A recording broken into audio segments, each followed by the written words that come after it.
Hi hello ವೀಕ್ಷಕರೇ, welcome to simple Bhagya kitchen. ನಾನು ಮಾಡ್ತಿರೋ ರೆಸಿಪಿ ಬಂದು ಮಶ್ರೂಮ್ ಪೆಪ್ಪರ್ ಫ್ರೈ.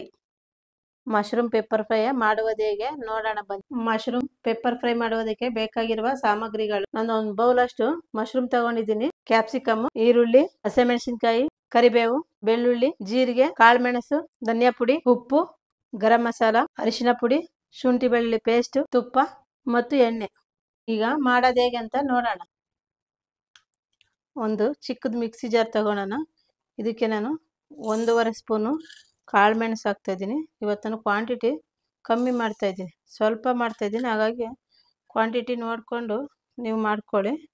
ನಾನು 1 ಸ್ಪೂನ್ ಅಷ್ಟು ಜೀರಿಗೆ ಹಾಕ್ತಾ ಇದ್ದೀನಿ. ಇದನ್ನು ಪೌಡ್ರ್ ಮಾಡ್ಕೊಂಡು ಬರೋಣ. ಇವತ್ತು ನಾನು ಒಂದು 250 ಗ್ರಾಮ್ ಅಷ್ಟು ಮಶ್ರೂಮ್ ತಗೊಂಡಿದ್ದೀನಿ, ಹಾಗಾಗಿ ಕ್ವಾಂಟಿಟಿ ಕಮ್ಮಿ ಹಾಕ್ತಾ ಇದ್ದೀನಿ. ನೀವು ಜಾಸ್ತಿ ತಗೊಂಡ್ರೆ ಜಾಸ್ತಿ ಹಾಕ್ಕೊಂಡು ಪೌಡ್ರ್ ಮಾಡ್ಕೊಳ್ಳಿ. ನೋಡಿ, ನಾನು ಜೀರಿಗೆ ಮತ್ತು ಕಾಳುಮೆಣಸು ಪೌಡ್ರ್ ಮಾಡ್ಕೊಂಡಿದ್ದೀನಿ. ಈ ಥರ ತರ್ತರಿಯಾಗಿ ಪೌಡ್ರ ಸಿದ್ಧ ಮಾಡ್ಕೊಂಡಿದ್ದೀನಿ. ಈಗ ಸ್ಟವ್ ಮೇಲೆ ಒಂದು ಪ್ಯಾನ್ ಇಟ್ಟಿದ್ದೀನಿ. ಪ್ಯಾನ್ಗೆ ಸ್ವಲ್ಪ ಎಣ್ಣೆ ಹಾಕೋಣ. ನಾನು ತಗೊಂಡಿರೋದೇ ಕಮ್ಮಿ ಕ್ವಾಂಟಿಟಿ ಆಗಿರೋದ್ರಿಂದ ಎಣ್ಣೆ ಸ್ವಲ್ಪ ಹಾಕೋಣ, ಜಾಸ್ತಿ ಏನು ಬೇಡ. ಒಂದು 50 ml ಅಷ್ಟು ಎಣ್ಣೆ ಹಾಕೋಣ. ಎಣ್ಣೆ ಜೊತೆ 1 ಸ್ಪೂನ್ ಅಷ್ಟು ತುಪ್ಪ ಹಾಕೋಣ. ಎರಡು ಮಿಕ್ಸ್ ಆಗಲಿ. ಎಣ್ಣೆ ಮತ್ತು ತುಪ್ಪ ಎರಡು ಮಿಕ್ಸ್ ಆಗಿದೆ. ಈಗ ನಾನು ತಗೊಂಡಂತಹ ಈರುಳ್ಳಿ ಹಾಕ್ತಾ ಇದ್ದೀನಿ. ನಾನು 3 ಈರುಳ್ಳಿ ತಗೊಂಡು ಸಣ್ಣಗೆ ಹಚ್ಚಿಟ್ಕೊಂಡಿದ್ದೀನಿ, ಅದನ್ನು ಹಾಕ್ತಾ ಇದ್ದೀನಿ. ನೋಡಿ, ಈರುಳ್ಳಿ ಚೆನ್ನಾಗಿ ಫ್ರೈ ಆಗಲಿ. ಈರುಳ್ಳಿ ಸ್ವಲ್ಪ ಕಲರು ಕಂದು ಬಣ್ಣ ಬರೋವರೆಗೂ ಈರುಳ್ಳಿ ಚೆನ್ನಾಗಿ ಫ್ರೈ ಆಗಲಿ. ಹಸಿ ವಾಸನೆ ಎಲ್ಲ ಹೋಗಿ ಫ್ರೈ ಆದರೆ ಚೆನ್ನಾಗಿರುತ್ತೆ. ಮಶ್ರೂಮಲ್ಲಿ ಈರುಳ್ಳಿ ತಿಂತಾ ಇದ್ರೆ ಅದು ಫ್ಲೇವರು ತುಂಬ ಚೆನ್ನಾಗಿರುತ್ತೆ, ಹಾಗಾಗಿ ಸ್ವಲ್ಪ ಫ್ರೈ ಮಾಡ್ಕೊಳ್ಳೋಣ ಈರುಳ್ಳಿನ. ಈಗ ಈರುಳ್ಳಿ ಕಲರ್ ನೋಡು ಚೇಂಜ್ ಆಗಿದೆ, ಸ್ವಲ್ಪ ಕಂದು ಬಣ್ಣ ಬಂದಿದೆ. ಈಗ ಇದಕ್ಕೆ ಶುಂಠಿ ಬೆಳ್ಳುಳ್ಳಿ ಪೇಸ್ಟ್ ಹಾಕೋಣ. ಶುಂಠಿ ಬೆಳ್ಳುಳ್ಳಿ ಪೇಸ್ಟ್ ಅಷ್ಟೇ ಹಸಿ ವಾಸನೆ ಹೋಗೋವರೆಗೂ ಫ್ರೈ ಮಾಡ್ಕೊಳ್ಳೋಣ. ಈಗ ನಾನು 3ರಿಂದ 4 ಹಸಿಮೆಣಸಿನ್ಕಾಯಿ ತಗೊಂಡು ಉದ್ದುದ್ದ ಸೀಳಾಗಿ ಹಚ್ಕೊಂಡಿದ್ದೆ, ಅದನ್ನು ಹಾಕಿ ಚೆನ್ನಾಗಿ ಫ್ರೈ ಮಾಡೋಣ. ಇದಕ್ಕೆ ನಾನು ಒಂದು ಅರ್ಧ ಬೌಲ್ ಅಷ್ಟು ಹಸಿ ಕರಿಬೇವು ತಗೊಂಡಿದ್ದೀನಿ, ಅದನ್ನು ಹಾಕಿ ಚೆನ್ನಾಗಿ ಫ್ರೈ ಮಾಡೋಣ. ನೋಡಿ, ಎಲ್ಲ ಚೆನ್ನಾಗಿ ಎಣ್ಣೆಗೆ ಫ್ರೈ ಆಗಿ ಚೆನ್ನಾಗಿರುತ್ತೆ. ಆಗ ಹಸಿ ಕರಿಬೇವು ಚೆನ್ನಾಗಿ ಎಣ್ಣೆ ಫ್ರೈ ಆದರೆ ಅದ್ರ ಘಮನೇ ಬೇರೆ ಇರುತ್ತೆ, ಸೂಪರಾಗಿ ಸ್ಮೆಲ್ ಬರುತ್ತೆ ಚೆನ್ನಾಗಿ. ಹಾಗಾಗಿ ಚೆನ್ನಾಗಿ ಎಣ್ಣೆಗೆ ಫ್ರೈ ಆಗಲಿ. ಇದಕ್ಕೆ ಸ್ವಲ್ಪ 1 ಚಿಟಿಕೆ ಅಷ್ಟು ಅರಿಶಿನ ಪುಡಿ ಹಾಕೋಣ. ಅರಿಶಿನ ಏನು ಜಾಸ್ತಿ ಹಾಕೋದು ಬೇಡ, 1 ಚಿಟಿಕೆ ಅಷ್ಟು ಅರಿಶಿನ ಹಾಕಿ ಎಲ್ಲ ಮಿಕ್ಸ್ ಮಾಡೋಣ.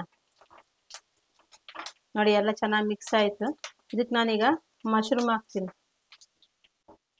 ನಾನು ಮಶ್ರೂಮ ಚೆನ್ನಾಗಿ 2-3 ಸರಿ ವಾಶ್ ಮಾಡಿ ರೆಡಿ ಮಾಡಿಟ್ಟಿದ್ದೆ, 1 ಬೌಲ್ ಅಷ್ಟು. ಆ ಮಶ್ರೂಮ್ ಹಾಕ್ತೀನಿ. ನೋಡಿ, ಮಶ್ರೂಮು ಚೆನ್ನಾಗಿ ಎಣ್ಣೆ ಫ್ರೈ ಆಗಿದೆ. ಈಗ ನಾನು ತಗೊಂಡಂತಹ ಕ್ಯಾಪ್ಸಿಕಮ್ ಹಾಕ್ತಾ ಇದ್ದೀನಿ. ನಾನು 1 ಕ್ಯಾಪ್ಸಿಕಮ್ ತಗೊಂಡು ಸಣ್ಣಗೆ ಹಚ್ಚಿಟ್ಕೊಂಡಿದ್ದೆ, ಅದನ್ನು ಹಾಕ್ತಾ ಇದ್ದೀನಿ. ಹಾಕಿ ಚೆನ್ನಾಗಿ ಫ್ರೈ ಮಾಡ್ತಾ ಇದ್ದೀನಿ. ನೋಡಿ, ಚೆನ್ನಾಗಿ ಫ್ರೈ ಆಗಿದೆ ಕ್ಯಾಪ್ಸಿಕಮನ್ನು. ಇದೇನು ಜಾಸ್ತಿ ಹೊತ್ತೇನು ಫ್ರೈ ಆಗೋದು ಬೇಕಿಲ್ಲ, ಅದಕ್ಕೆ ನಾನು ಫಸ್ಟ್ ಮಶ್ರೂಮ್ ಹಾಕಿ ಆಮೇಲೆ ಕ್ಯಾಪ್ಸಿಕಮ್ ಹಾಕಿದ್ದೀನಿ. ಈಗ ಎರಡು ಮಿಕ್ಸ್ ಆಗಿ ಚೆನ್ನಾಗಿ ಫ್ರೈ ಆಗಿ ಈಗ ನಾನು ಪೌಡ್ರ್ ಮಾಡಿದಂಥ ಜೀರಿಗೆ ಮತ್ತು ಕಾಳುಮೆಣಸು ಪೌಡ್ರ್ ಮಾಡಿದ್ನಲ್ಲ, ಪೌಡ್ರ್ ಹಾಕ್ತಾ ಇದ್ದೀನಿ. ನೋಡಿ, ಪೌಡ್ರ್ ಹಾಕಿ ಚೆನ್ನಾಗಿ ಫ್ರೈ ಮಾಡೋಣ.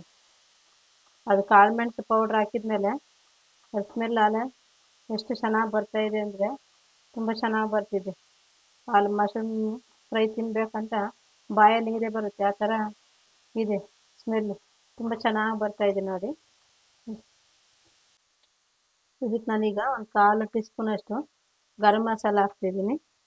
ಒಂದು ಅರ್ಧ ಟೀ ಸ್ಪೂನ್ ಅಷ್ಟು ಧನಿಯಾ ಪೌಡರ್ ಹಾಕ್ತಿದ್ದೀನಿ. ನಾನು ಇವತ್ತು ಕಮ್ಮಿ ಕ್ವಾಂಟಿಟಿ ತಗೊಂಡಿರೋದ್ರಿಂದ ಮಸಾಲೆ ಕಮ್ಮಿ ಹಾಕ್ತಾ ಇದ್ದೀನಿ, ಹಾಗಾಗಿ ನೋಡ್ಕೊಂಡು ನೀವು ಮಶ್ರೂಮ್ ಪೆಪ್ಪರ್ ಫ್ರೈ ರೆಡಿ ಮಾಡ್ಕೊಳ್ಳಿ, ತುಂಬ ಚೆನ್ನಾಗಿ ಬರುತ್ತೆ. ಈಗ ಚೆನ್ನಾಗಿ ಎಲ್ಲ ಫ್ರೈ ಆಗಿದೆ. ರುಚಿಗೆ ತಕ್ಕಷ್ಟು ಉಪ್ಪು ಹಾಕೋಣ. ನೋಡ್ತಾ ಇದ್ದೀರಲ್ವಾ ಎಷ್ಟು ಚೆನ್ನಾಗಿದೆ ಕಾಣ್ತಾ ಇದೆಯಾ ಅಂತ. ಉಪ್ಪು ಹಾಕಿದ್ಮೇಲೆ ಚೆನ್ನಾಗಿ ಮಿಕ್ಸ್ ಮಾಡೋಣ. ಯಾರು ನಾನ್ ವೆಜ್ ತಿನ್ನಲ್ವೋ ಅಂಥವ್ರು ಈ ಥರ ರೆಸಿಪಿ ಮಾಡಿಕೊಂಡು ತಿಂತಾ ಇದ್ರೆ ಇನ್ನೂ ತಿನ್ಬೇಕು ಅನ್ನಿಸ್ತಾ ಇರ್ತೈತೆ. ಮತ್ತು ನಾನ್ ವೆಜ್ ತಿನ್ನೋರು ತಿನ್ಬೋದು, ಏನು ಅವರೇ ತಿನ್ಬೇಕಂತಿಲ್ಲ.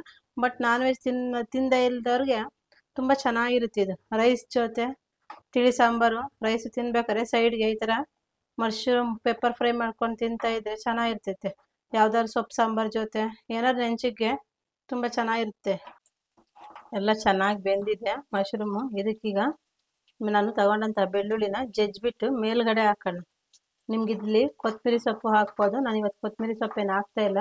ಮೇಲ್ಗಡೆ ನೀವು ಸ್ವಲ್ಪ ಕೊತ್ತಂಬರಿ ಸೊಪ್ಪನ್ನು ಆ್ಯಡ್ ಮಾಡ್ಬೋದು, ಅದು ಹಾಕಿದ್ರೆ ಚೆನ್ನಾಗಿರುತ್ತೆ. ನೋಡಿರಲ್ಲ ವೀಕ್ಷಕರೇ, ಎಷ್ಟು ಚೆನ್ನಾಗಿ ನಾನು ಮಶ್ರೂಮ್ ಪೆಪ್ಪರ್ ಫ್ರೈನ ನೀರೇನು ಬಳಸ್ತಾರೇನೆ ಎಷ್ಟು ನೀಟಾಗಿ ಚೆನ್ನಾಗಿ ಮಾಡಿದೆ ಅಂತ. ನಿಮಗೂ ಇದೇ ಥರ ಮಶ್ರೂಮ್ ಫ್ರೈಯ ಮಾಡ್ಕೊಳ್ಳಿ, ಇಷ್ಟ ಆಗುತ್ತೆ, ತುಂಬ ಚೆನ್ನಾಗಿ ಬರುತ್ತೆ. ಈ ಥರ ಮಾಡಿಕೊಂಡ್ರೆ ನಿಮ್ಗೆ ಇಷ್ಟ ಆದರೆ ಲೈಕ್ ಮಾಡಿ, ಶೇರ್ ಮಾಡಿ, ಕಮೆಂಟ್ ಮಾಡಿ. ನಮ್ಮ ಚಾನಲ್ನ ಯಾವಾಗೂ ಸಬ್ಸ್ಕ್ರೈಬ್ ಮಾಡಿ. ನಾವು ಹಾಕಿದಂಥ ವೀಡಿಯೋಗಳು ಫಸ್ಟೇ ನೋಟಿಫಿಕೇಷನ್ ಬರುತ್ತೆ. ಆಗ ನೀವೆಲ್ಲ ವೀಡಿಯೋಸನ್ನು ನೀವು ಫಸ್ಟೇ ನೋಡ್ಬೋದು. ದಯವಿಟ್ಟು ನಮ್ಮ ಚಾನಲ್ನ ಸಬ್ಸ್ಕ್ರೈಬ್ ಮಾಡಿ. ನೋಡಿದ್ರಲ್ಲ ವೀಕ್ಷಕರೇ, ನಾನು ಮಶ್ರೂಮ್ ಪೆಪ್ಪರ್ ಫ್ರೈ ಹೇಗೆ ಮಾಡಿದೆ ಅಂತ ರೆಡಿಯಾಗಿದೆ. ಇದು ಅನ್ನದ ಜೊತೆ ಸೈಡ್ಗಾರು ಹಾಕೋಬೋದು, ಇಲ್ಲ ಚಪಾತಿ ಜೊತೆ, ಇಲ್ಲ ಪರೋಟ ಜೊತೆ ತುಂಬ ಚೆನ್ನಾಗಿರುತ್ತೆ.